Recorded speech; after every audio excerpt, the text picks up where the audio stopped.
Okay, hello everyone. Welcome back to my channel. My name is Ebony. If you are new here, I am a human design expert and coach and reader and person who's obsessed with this. So that's why I make videos about it. Today we're going to be talking about what is human design and how does it actually work. I've done a lot of content on the energy types, profiles, energy centers, all that jazz, but I think I've only made one video about the mechanics of human design, how everything kind of works and fits together. So that is what we are going to be talking about and discussing in this video.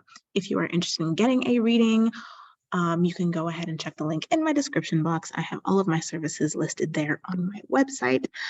And I think that's it. So let's go ahead and jump in to what is human design. So I personally like to define human design as a spiritual system that shows you how you are best meant to operate in the world. Bare bones, that's what human design is to me, my humble and personal opinion. But we're going to dive in a little bit deeper to all the things. Okay, so let's start with Ra Uru Hu. So Ra Uru Hu, that's not actually his name. His name was Alan Krakauer. Yes, Krakauer. Mouthful. I can understand why he changed it. So Ra Uru Hu channeled the human design system from something that he calls the voice. And this was over a period of 7 days.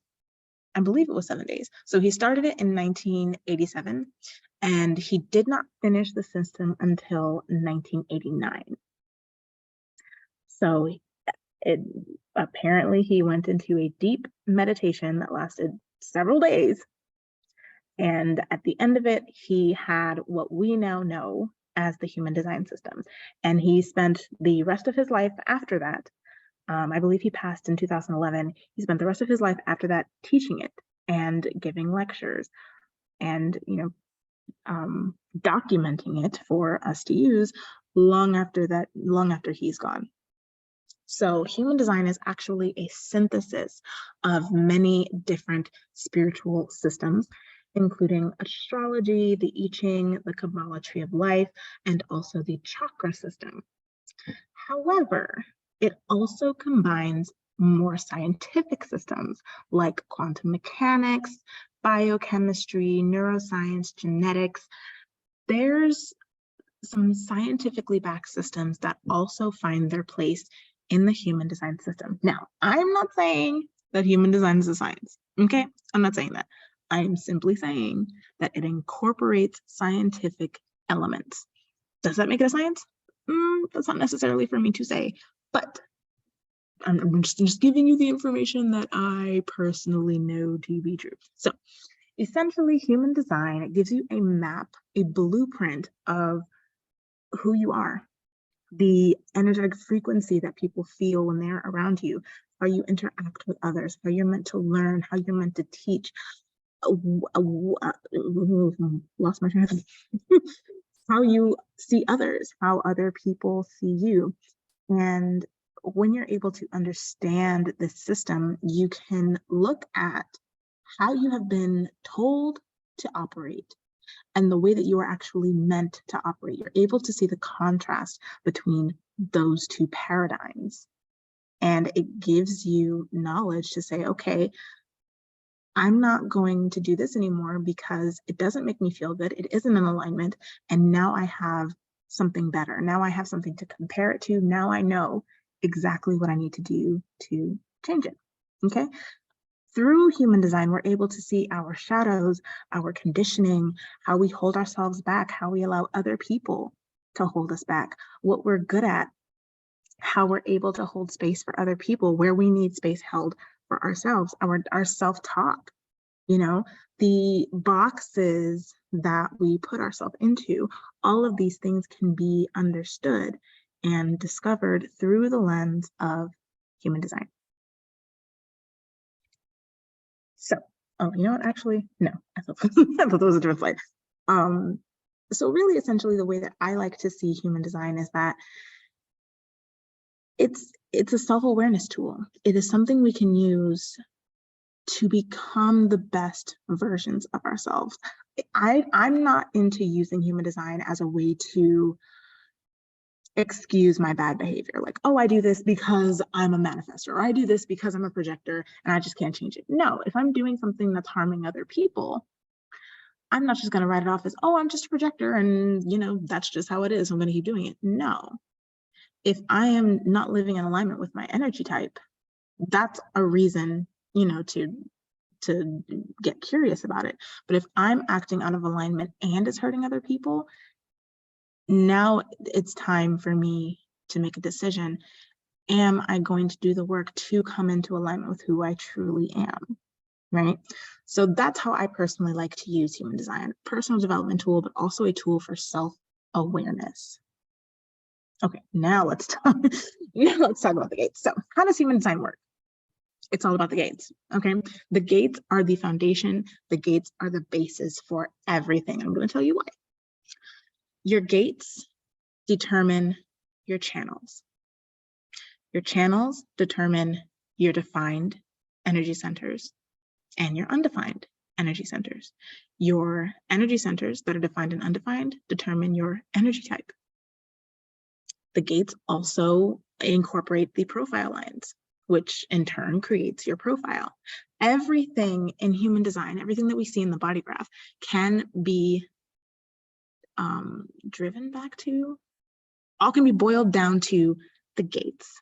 That is the foundation. So the planets, the celestial bodies in the sky, the sun, the moon, the different planets, and also the North and South Node, which are not actually planets, just throwing that out there, but they all move through the gates. And as these celestial bodies move through these gates, the 64 gates, they activate them. And when those gates become active, let's say at the moment that we're born, those energies become an intrinsic part of who we are. And that's where we get, the body graph from. So this all stems from all of the planets moving through these 64 gates. And there are two important gates that help us to determine your human design. And that is the moment that you were born, the actual moment that you were physically separated from your mother, and 3 months prior to that moment. So those are the two dates that we use. The moment you were born determines your conscious part of your design. And 3 months prior to the moment you were born is your unconscious design. This is around the time your central nervous system came online. So these two dates, these two calculations together create the conscious part and the unconscious programming in your human design. So everything in human design can be traced back to the gates. I want to make that very, very clear, that the gates are the foundation. And the reason why we use the moment that you were born to generate your human design is because that is the moment that you were the most authentic, the most authentically you. No one had told you what to be. No one had told you what you couldn't be. The moment you were born, the moment you became your own separate person, that was when you were the most true to yourself, the most authentic,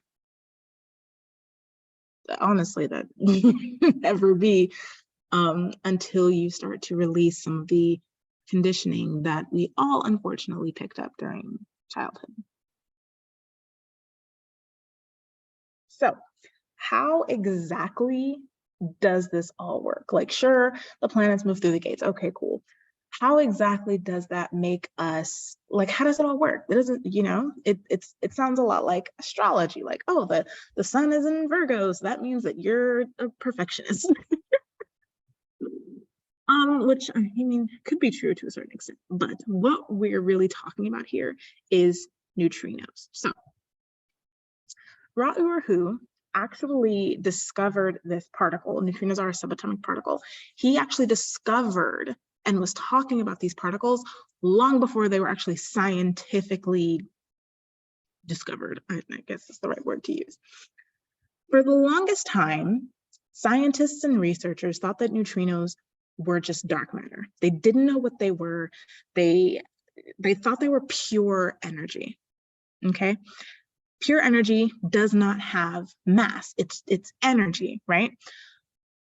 But this wasn't actually true. Neutrinos are not pure energy. They actually have mass. And they are the most abundant particle in our universe. There are trillions of neutrinos in every square inch of our Earth, and they are constantly passing through us at any point in time. We're basically in a big pot of neutrino soup, okay? And because they're not pure energy, because they have mass, it means they carry information. And as they pass through us, they are programming us with that information. So imagine if you have a white car and a red car, okay? And they have the fender bender, they crash into each other.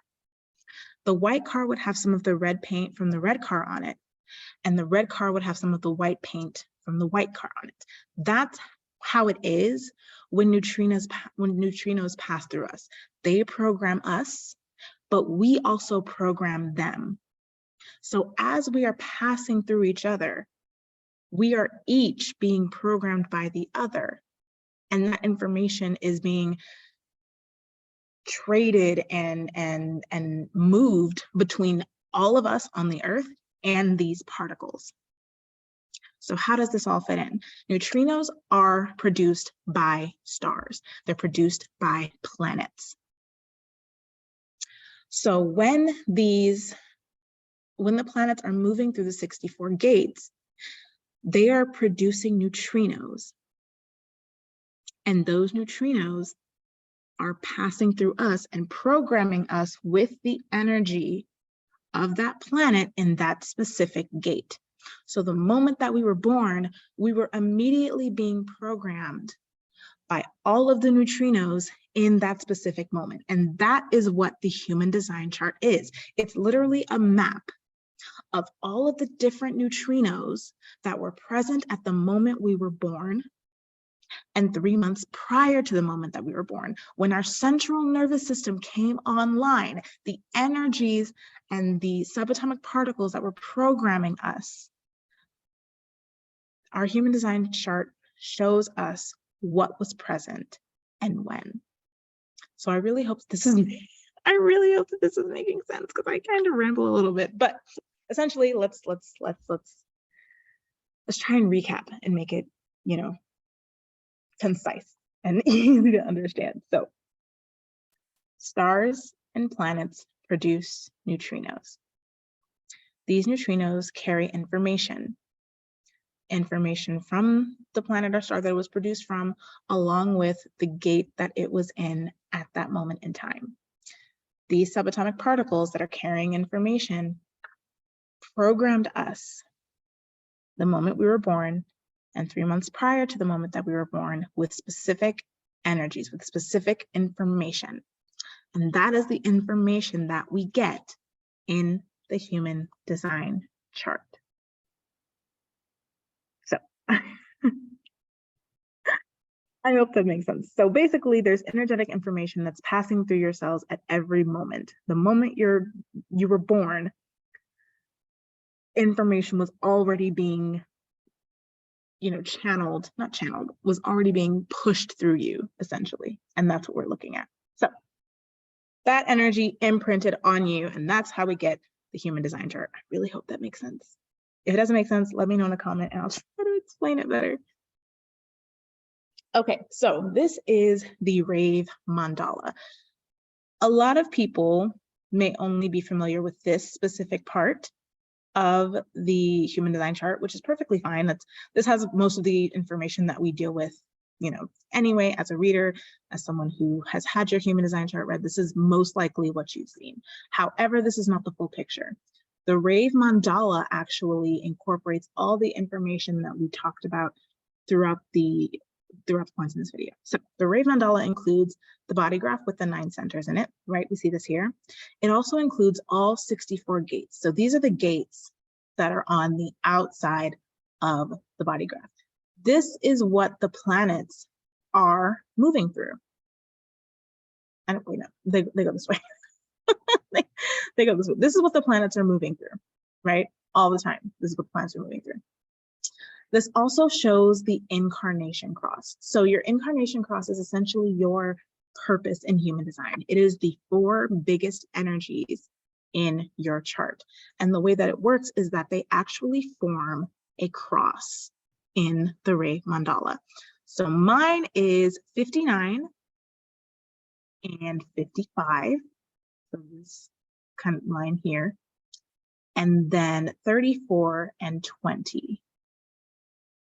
So if this were my chart, it's not, then you would see my incarnation cross in these 2 places. That would be my incarnation cross. It also has the profile line. So if you see, let's pick a gate here. Let's do gate 18. You can see 6 notches right here.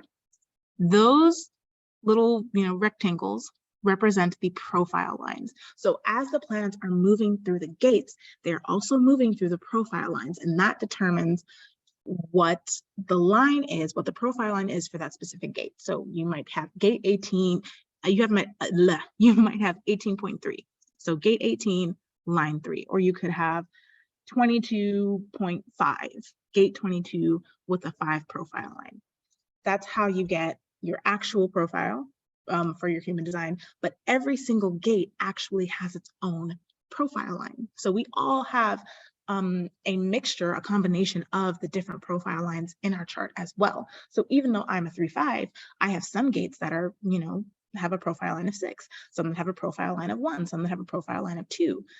We all have mixtures, combinations of these different profile lines in our human design chart as well.